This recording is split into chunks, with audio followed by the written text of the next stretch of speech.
Kalau di sini saya ambilkan sebuah kisah.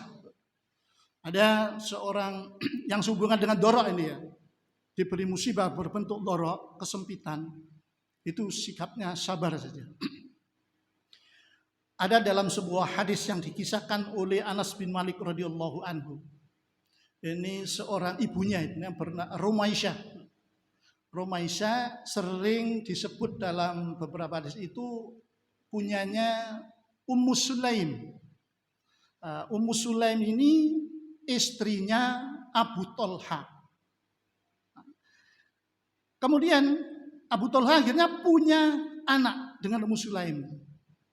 Punya anak, kemudian diceritakan suatu ketika anak dari Abu Thalha ini atau istrinya bernama Sulaim ini jatuh sakit.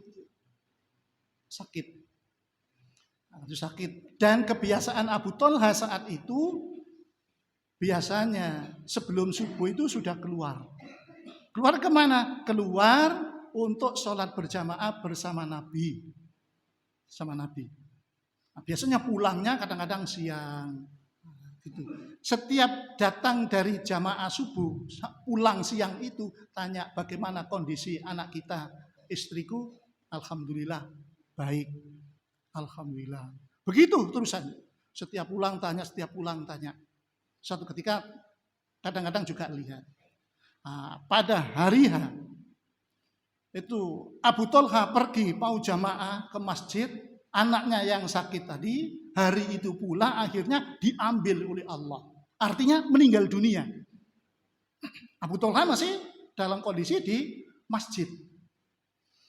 Ummu Sulaim akhirnya karena kematian anaknya sehingga saudara-saudaranya kumpul, tetangga-tetangga kumpul. Kemudian di situ Ummu Sulaim berpesan kepada semua yang takziin itu. Pesannya begini, tidak boleh ada yang mengasih tahu suamiku yang bernama Abu Thalha itu sampai saya nanti yang akan memberikan kabar tentang kematiannya anaknya ini atau anak saya itu. Akhirnya seluruh yang takziin itu mendengar. Akhirnya tidak berani untuk memberitakan. Saat itu Abu Thalha datangnya kok dalam sebuah tarikh itu agak sore, agak mau malam. Sehingga karena datangnya dengan sahabat-sahabat yang lain dipersilakan masuk. Suaminya langsung menuju ke istrinya, tanya bagaimana kondisi anak kita. Alhamdulillah wahai suamiku, tidak pernah anak kita itu setenang hari ini. Wah, akhirnya Abu Thalha senang. Dikira anaknya itu sehat sudah. Daripada sebelumnya senang akhirnya menemui tamu-tamunya itu. Nah, Ummu Sulaim ke belakang membuatkan masakan sahabat-sahabatnya atau tamu-tamu itu. Nah, setelah diberi makan, akhirnya pulanglah tamu itu. Masuklah akhirnya Abu Thalha. Nah, saat itu diceritakan sudah malam. Akhirnya Abu Thalha capek merobohkan dirinya ke ranjang. Ummu Sulaim berdandan secantik mungkin, menyemprotkan wangian di dalam bajunya itu. Sehingga ditemanilah Abu Thalha. Nah, karena yang di dekatnya itu istrinya, terus bau semerbak begitu harumnya, akhirnya Abu Thalha tidak kuat. Saat itu pula akhirnya Abu Thalha mengumpuli istrinya. Dilayanilah. Sudah selesai. Akhirnya di penghujung malam istrinya dikasih kabar. Cara mengasih kabar begini. Wahai suamiku, bagaimana kalau seandainya ada seseorang meminjamkan barangnya kepada orang lain. Kemudian pemilik barang ini mengambil kembali. Apakah boleh orang yang meminjam tadi menahan? Tidak boleh. Kenapa? Karena itu bukan haknya. Dan yang punya hak sudah mengambilnya, harus diberikan. Harus rela? Iya, harus rela.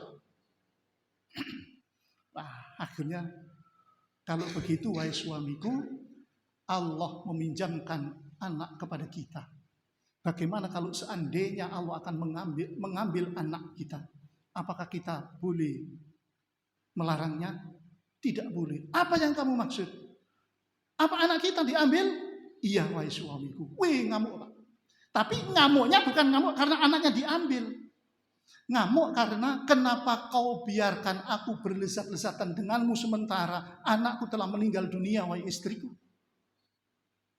Tapi setelah itu beliau beristirja. Istirja itu inna lillahi wa inna ilaihi roji'un. Wa hamidat.